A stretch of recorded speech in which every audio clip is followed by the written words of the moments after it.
Hello दोस्तों, स्वागत है एक बार पुनः आप सभी का हमारे अपने YouTube channel Shiv coaching classes पर। और दोस्तों आज की इस वीडियो में यहाँ पे हम आपको 25 ऐसे इंपॉर्टेंट वस्तुनिष्ठ प्रश्न और उनके आंसर कराएंगे जो पेपर में अक्सर पूछे जाते हैं, ठीक है। और वो आपके एनुअल एग्जाम के लिए काफ़ी हेल्पफुल है या वेरी इंपॉर्टेंट है, ठीक है। तो आइए सीधे वीडियो को स्टार्ट करते हैं। देखिए पहला क्वेश्चन क्या है।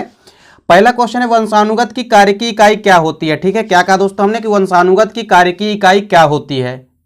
तो देखिए इसका राइट आंसर क्या हो जाएगा। जीन जो होती है वो वंशानुगत की यानी जेनेटिक्स की जो है बेसिक यूनिट होती है, ठीक है, यानी कार्य की इकाई होती है। इसके बाद देखिए अगला क्वेश्चन क्या है। वह गुण जो प्रथम पीढ़ी में दिखाई नहीं देते हैं क्या कहलाते हैं, ठीक है। यानी ऐसे गुण जो कि प्रथम पीढ़ी में नहीं दिखाई देते, यानी F1 जनरेशन में जो नजर नहीं आते हैं, ऐसे लक्षणों को हम अप्रभावी लक्षण कहते हैं, ठीक है। इसके बाद देखिए अगला क्वेश्चन क्या, मेंडल नियम का अपवाद है, ठीक है। देखिए मेंडल नियम के यहाँ पे दो अपवाद हैं। एक तो है अपूर्ण प्रभाविता, ठीक है, जिसको कि इनकम्प्लीट डोमिनेंस कहते हैं, और दूसरा है संलग्नता का नियम, ठीक है। तो ऑब्जेक्टिव में यदि ऐसा भी आता है, यदि अपूर्ण प्रभाविता दे करके यहाँ पे यदि संलग्नता का नियम यदि नहीं दिया है, ठीक है, या को डोमिनेंस का नियम नहीं दिया है, ठीक है, पेपर में, तो आपका राइट आंसर क्या होगा, अपूर्ण प्रभाविता। और यदि दोनों दिए हैं, ठीक है, तो इनमें से फिर दोनों होगा। तो इस प्रकार से जो अपूर्ण प्रभाविता और सह प्रभाविता ये दोनों जो है मेंडल नियम के अपवाद होते हैं, ठीक है। इसके बाद देखिए अगला क्वेश्चन क्या है। इस क्रिया में पुनर्संयोजन होता है, ठीक है। ऐसी कौन सी क्रिया है जिसमें पुनर्संयोजन होता है, ठीक है, यानी पुनर्निर्माण होता है जीवों का। तो देखिए इसका राइट आंसर क्या है, क्रॉसिंग ओवर, ठीक है, क्रॉसिंग ओवर, जिसको कि क्या कहते हैं, जीन विनिमय। तो जीन विनिमय की जो क्रिया होती है या क्रॉसिंग ओवर की क्रिया होती है, इसमें क्या होता है, पुनर्संयोजन होता है, ठीक है। अगला क्वेश्चन क्या है, गोनेरिया रोग होता है। देखिए गोनेरिया रोग जो होता है, ठीक है, यह बेसिकली किससे संबंधित होता है, यह शिश्न से या पेनिस से संबंधित होता है, ठीक है। और इस रोग में क्या होता है, यह रोग जो है बेसिकली एक बैक्टीरिया के कारण होता है, ठीक है। उस बैक्टीरिया का नाम क्या है, निसेरिया गोनेरी। इसके बाद देखिए अगला क्वेश्चन क्या है, कैंसर के लिए उत्तरदायी जीन्स को कहते हैं, ठीक है। देखिए कैंसर के लिए जो जीन्स उत्तरदायी होता है, ठीक है, तो उस जीन्स को क्या कहते हैं, उस जीन्स को हम ऑन्कोजीन कहते हैं, ठीक है। तो इसका राइट आंसर क्या है, ऑन्कोजीन। अगला क्वेश्चन है एड्स रोग होता है, ठीक है। एड्स एक किस प्रकार का रोग है, ठीक है, तो यह एक कैसा रोग होता है एड्स, तो इसका राइट आंसर क्या है, एक यौन संचरित रोग होता है, ठीक है, यानी यह एक सेक्सुअल ट्रांसमिटेड डिसीज होता है, ठीक है। जो एड्स होता है वह ट्रांसमिटेड रोग है, ठीक है, सेक्सुअल ट्रांसमिटेड रोग है। इसको हम शॉर्टकट में STD बोलते हैं, ठीक है। इसके बाद देखिए अगला क्वेश्चन क्या है, मानव निषेचन होता है, ठीक है। यदि ओवरऑल यदि हम ह्यूमन में निषेचन की बात करें तो यह निषेचन कहां होता है, तो इसका राइट आंसर क्या है, ओविडक्ट या अंडवाहिनी नलिका में, ठीक है। और यह फीमेल के ओविडक्ट या अंडवाहिनी नलिका में होता है। इसके बाद देखिए अगला क्वेश्चन क्या है कि रज चक्र का समाप्त होना क्या कहलाता है, ठीक है। तो जो रज चक्र होता है, तो रज चक्र का समाप्त होना क्या कहलाता है, इसका राइट आंसर क्या है, रजोनिवृत्त कहलाता है, ठीक है। देखिए लगभग हम कह सकते हैं कि यदि 45 to 50 के बीच में यदि कोई स्त्री है, ठीक है, और उसमें रज चक्र का निर्माण होना यदि बंद हो जाता है, ठीक है, तो इस क्रिया को हम क्या कहते हैं, रजोनिवृत्त कहते हैं, ठीक है।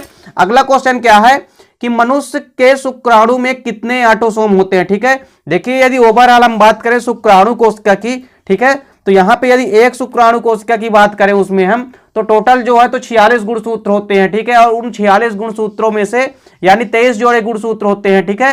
तो 23 जोड़े गुणसूत्र में से जो 22 जोड़े होते हैं, ठीक है, इसका राइट आंसर क्या है, 22 जोड़े। तो 22 जोड़ी जो गुणसूत्र होते हैं वो क्या कहलाते हैं, ऑटोसोम कहलाते हैं, ठीक है। और जो एक जोड़ी बचता है यानी 2 गुणसूत्र जो होते हैं वो क्या कहलाते हैं, सेक्स क्रोमोसोम होते हैं, ठीक है, जो कि सेक्स डिटर्मिनेशन को निर्धारण करते हैं। इसके बाद देखिए अगला क्वेश्चन क्या है। देखिए अगला क्वेश्चन क्या है, मैथुन क्रिया के दौरान योनि को चिकना बनाने हेतु क्षारीय द्रव्य स्त्रवित करने वाली ग्रंथि है, ठीक है। यानी ऐसी कौन सी ग्लैंड है जो कॉपुलेशन की क्रिया यानी मैथुन क्रिया के दौरान क्या करती है, योनि या वजाइना को चिकना बनाती है, ठीक है, और उसको चिकना बनाने के लिए एक क्षारीय द्रव्य का स्त्रवण करती है, ठीक है। तो उसका राइट आंसर क्या है दोस्तों, काउपर ग्लैंड, ठीक है। तो जो काउपर ग्लैंड होती है ये क्या करती है कि मैथुन क्रिया के दौरान ये वजाइना या योनि को क्या करती है, चिकना बनाने के लिए एक क्षारीय द्रव्य को स्त्रवित करती है। इसके बाद देखिए अगला क्वेश्चन क्या है, किसके वृषण स्थायी रूप से उदर गुहा में स्थित होते हैं, यानी ऐसे कौन कौन से एनिमल्स हैं जिनके जो वृषण या टेस्टिज जो होते हैं वो स्थायी रूप से उदर गुहा में ही स्थित होते हैं, ठीक है। वो उदर गुहा के बाहर वृषण कोष में नहीं लटके होते हैं, ठीक है।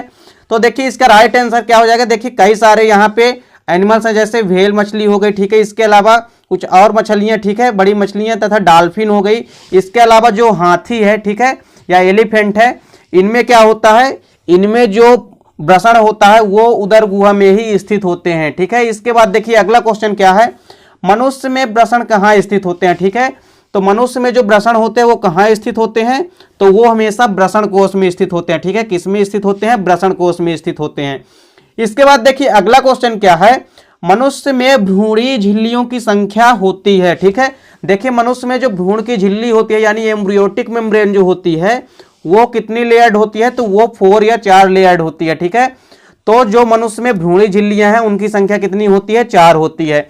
इसके बाद देखिए नेक्स्ट क्वेश्चन क्या है, शुक्राणु उत्पन्न होते हैं। ठीक है, देखिए जो भी शुक्राणु या स्पर्म होते हैं ये कहां से उत्पन्न होते हैं। ठीक है, तो इसका राइट आंसर क्या है, ये सोमनीफेरस नलिकाओं से उत्पन्न होते हैं। ठीक है, तो वृषण की जो सोमनीफेरस नलिकाएं होती है वहां से शुक्राणु क्या होते हैं, उत्पन्न होते हैं। इसके बाद देखिए अगला क्वेश्चन क्या है, प्राथमिक शुक्राणु कोशिका होती है। ठीक है, देखिए जो प्राथमिक शुक्राणु कोशिका होती है वो कैसी होती है, डिप्लॉयड होती है अर्थात 2n होती है। ठीक है, प्राथमिक शुक्राणु कोशिका कैसी होती है, यानी प्राइमरी जर्म सेल जो होती है वो डिप्लॉयड होती है।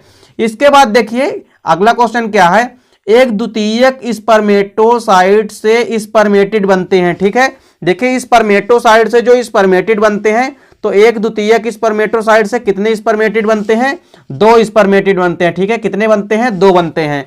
इसके बाद देखिए इसके बाद देखिए अगला क्वेश्चन क्या है, फर्टिलाइजिन नामक रासायनिक पदार्थ का स्त्रवण होता है। ठीक है, देखिए जो फर्टिलाइजिन नामक रासायनिक पदार्थ होता है वह एक परिपक्व अंडाणु से स्त्रवित होता है। ठीक है, एक मैच्योर ओवम से फॉर्मेशन होता है उसका। अगला क्वेश्चन क्या है, गर्भाशय की आंतरिक परत क्या कहलाती है। ठीक है, तो देखिए जो गर्भाशय या फीटस की जो आंतरिक या इनर लेयर होती है वो क्या कहलाती है, एंडोमीट्रियम कहलाती है। ठीक है, क्या कहलाती है दोस्तों, एंडोमीट्रियम कहलाती है।